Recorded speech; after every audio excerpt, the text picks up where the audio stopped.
Thanks. That was Elena Demidova sharing her impressions of what is promised to be the Russian blockbuster of the year. So let's follow her advice and go to the October movie theater, where Behind the Wings we're joined by Rutger Hauer, ready to share his impressions. Hello, Mr. Hauer, and welcome to our program. Thanks. Thanks for being with us. You're welcome. So, the Salamander Key has just been released, and you played what I would call a significant role in this movie. So, did you really enjoy it? Let's see. Well,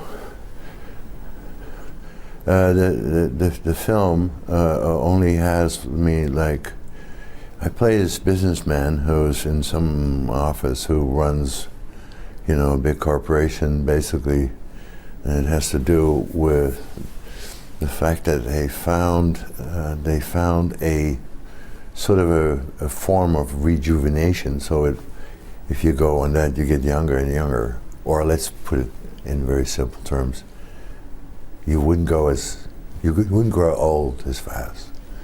And of course, that's not a bad thing to discover, and to try and sell it to people, because they wouldn't need surgery, anyway, so, but there's like a war. You start a war at the same time because everybody wants it, and then at the same time, which was one of my favorite scenes also, was that he discovers that one of his scientists is also discovered a new disease that will be cured by this same thing. He's discovered a virus that can only be stopped by using the same pill. And so he discovers that he has two businesses now, and it's pretty dangerous and pretty sick. Last year, you said you were going to open a film school in St. Petersburg, Russia. How's it going? Did you manage to overcome all the bureaucratic hustle, the red tape on the way of this project of yours? Well, I worked with St. Petersburg University and did a workshop there, and they were hoping to set up. It wasn't as related. It was like different. It was like a different bunch of people who wanted to try and set up a school for filmmakers. I didn't hear back from them, so I don't think it's happening. But we were trying to see if we could. But I'm doing it anyway. But it's not based in a city necessarily. I'm putting this school of filmmakers on the internet. And I am dreaming about shooting films through the internet. Shooting them through the internet. It'd be fantastic. I'm going to shoot a short film this year, and I will edit it through the internet. It's like a conference, but editing. A video conference, but editing. What do you mean? Just look at an edit together with a co-director, and look at the edit and go. And then, talk about the, differences in what you feel is wrong. This is the future. We can sit in India and in New York, and we can edit and we can shoot movies and we can, do all kinds of things. Was this the reason why you were going to open that film school in Russia? I wanted to see if there was I'm looking for links, but the link is nothing. A link is a link. But if there's a connection that becomes real, then I can work with it. I'm hoping to do a workshop in Poland, because they are ready to take me, or in Denmark, one of the two this year, and then link them up with a few other countries who will shoot the same movies while we are shooting. But they need to organize themselves. They need to have it's not a big deal. We're doing a short film. It's simple. But we'll do interactive stuff, see how they're doing, and in a way that becomes a study of how different one short film is, if it's shot by different people in different countries. And it's, you can learn a ton of things of that, a ton of things as a filmmaker. If you have eyes, you can, So that's fun, and the internet gives us that possibility, and I think it'll be interesting to see what we come up with. You once said that you really studied one aspect, only one aspect of acting and filmmaking, and it's about truth. Did the Stanislavski system play a significant role in your formation as an actor? No. I'm kidding. I don't think I think everybody can act, okay? And of course you can do training. It doesn't matter what it is you do, but by the end of the day, when I see you in front of the screen, I don't care what you train, but I want to believe what you tell me and what I see you do.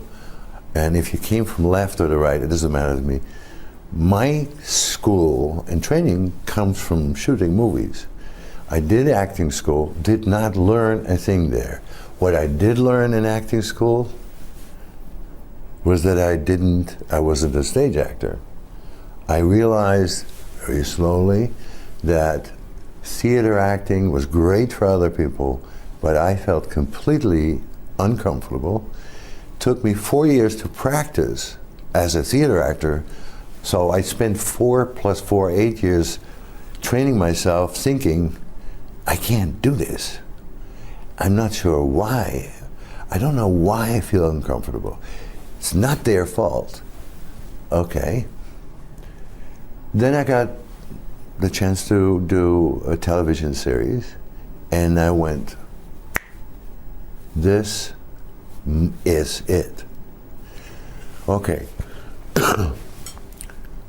I just knew that I did not have the right ingredients for a stage.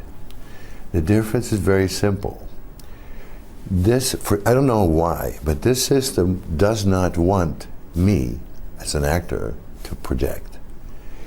The projection goes just in front of the lens. So I'm not going like this, just right there. If you do it too far, it's over. That's the truth. It's an illusion, but it's the illusion that we are, together. In stage, everything has to become like this. And I really feel it's sort of like a concentration that opens up, and in film I feel that the concentration sort of goes into a sort of a quiet place, not always, but as an idea. So you bring it down. For anybody and any actor, I can say you can do all the same things you wanted to do, but bring them inside. Because people read it. People who have eyes read it. Not all, but you don't need all people. You want the people who are on the same frequency, more or less. And you want to keep it open. They call it mysterious. To me, it's not mysterious, but I think open is fine. The mystery starts on the other side for me, That side, that side, that side. Says Rutger Hauer, actor and director. Spotlight will be back shortly after a break, so stay with us, don't go. We'll continue in less than a minute.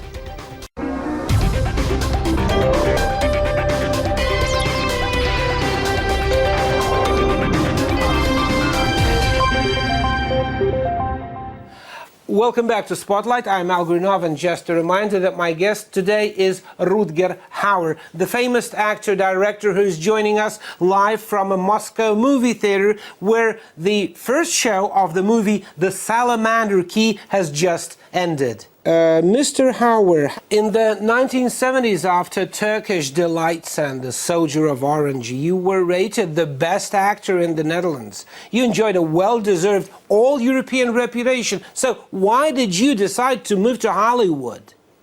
Well, I didn't go to Hollywood. Basically, I got a chance to get into English language work as an actor because I spoke English enough, let's put it that way.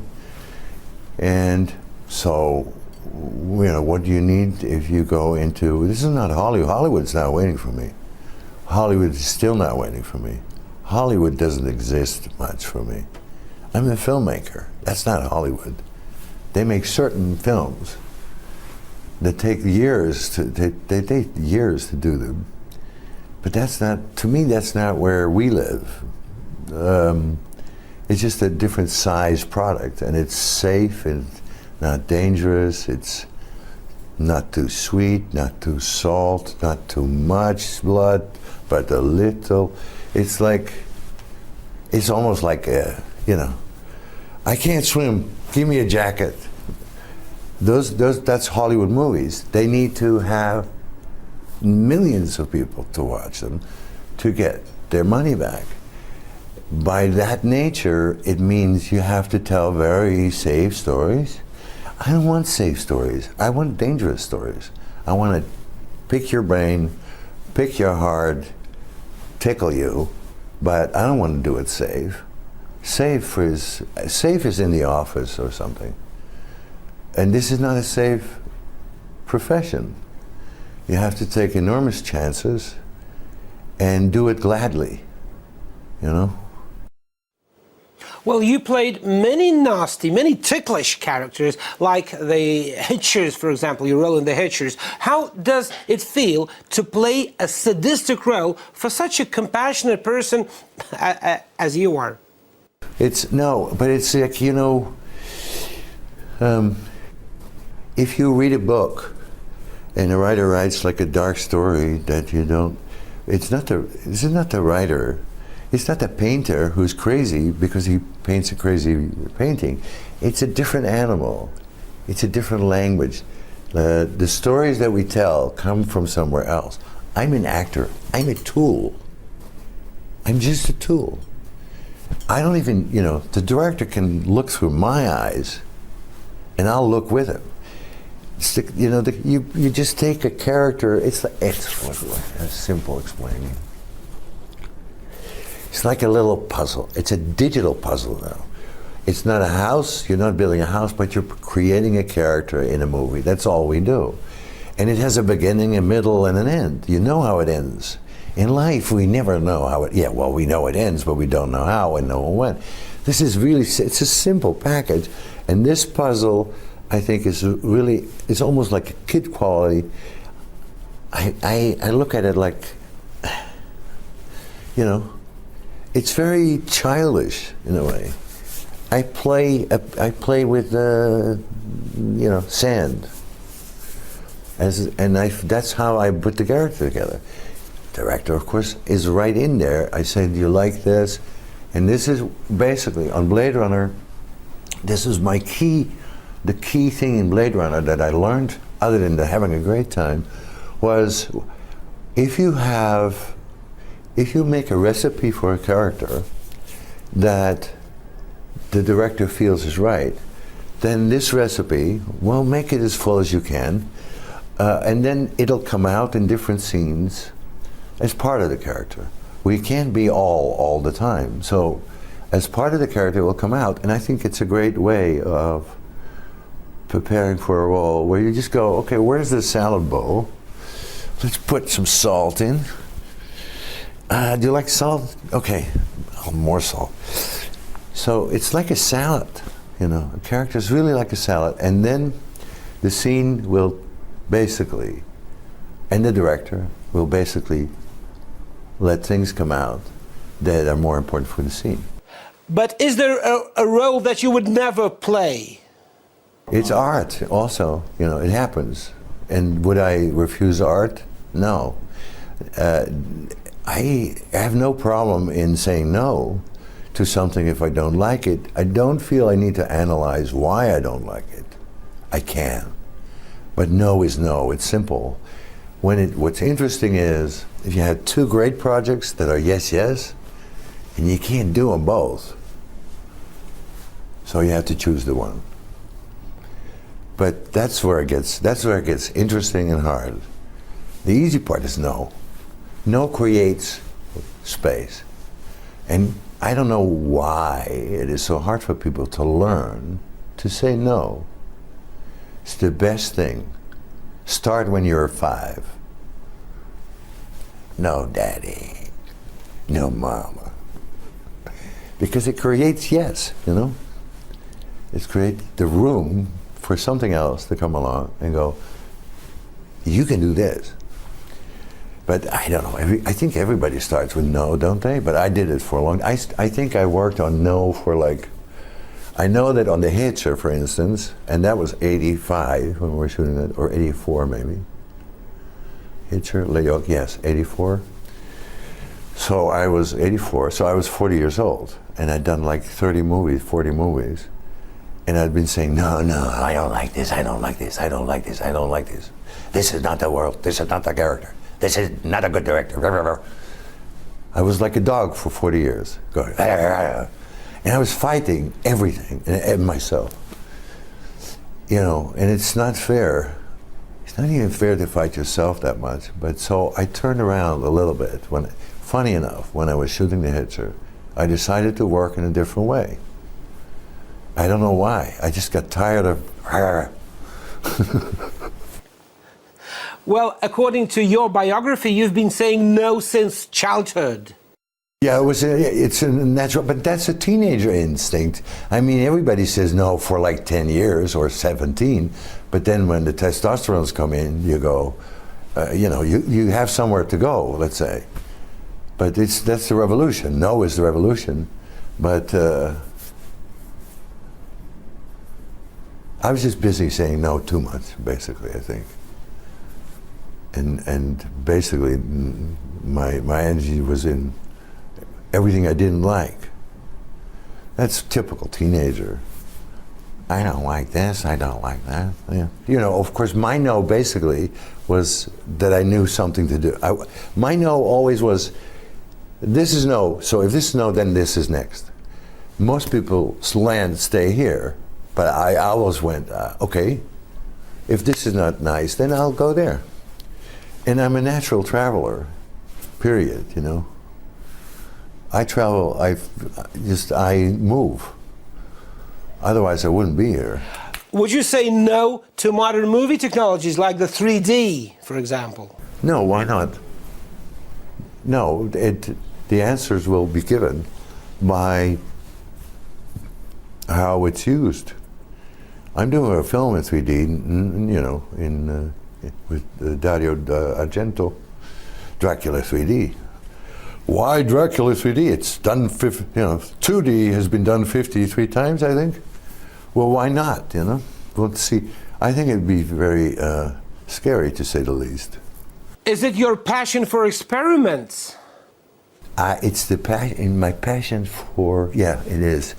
And of course, you know, Dario Argento is not, you know, not. It's a very interesting guy to work with. And then the whole Dracula thing, I love it. I think it's, you know, it's like Dracula again. Okay, why not? He lives forever, don't you know?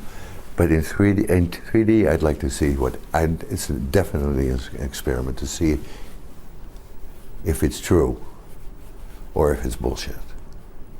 Is it just another trick or does it really work? Because I have serious doubts, but I think it might work for some projects. But I also think that basically millions of dollars have been pushed into trying to make you believe, as filmmakers and as audiences, that 3D is just brilliant, because I think the big studios have about 7 more coming, and they need to come. They need you to come to see the movies. So they're promoting this idea, and they didn't have anything else because there were writer strikes going on, there was a crisis going on, they didn't have the stories they liked, they were scared shitless. And I think that's why they're promoting the 3D now. It's just 2 cameras, it's not a big deal. We can shoot 70 in this room with 7 shit cameras. And you yourself, would you make a film in 3D? In 3D? No, by the time I get there, it'll be 5D. And the Canon 5D is fine. I prefer that camera still because it's so flexible, and this camera has limits, any camera has limits, and we have limits. So you work with the limits, but it's all make-believe anyway. Nothing is perfect. Who cares about perfect? Perfect's for dead people, you know? Let's stay alive. Thanks for being with us. You're welcome. Okay. All right. Thank you, and just a reminder that my guest today was Rutger Hauer, actor and film director. And that's it for now from all of us here. If you want to have your say on Spotlight or have someone in mind who you think I should interview next time, just drop me a line at algorithm@rttv.ru, and let's keep Spotlight interactive. We'll be back with more first-hand comments on what's going on in and outside Russia. Until then, stay on RT and take care.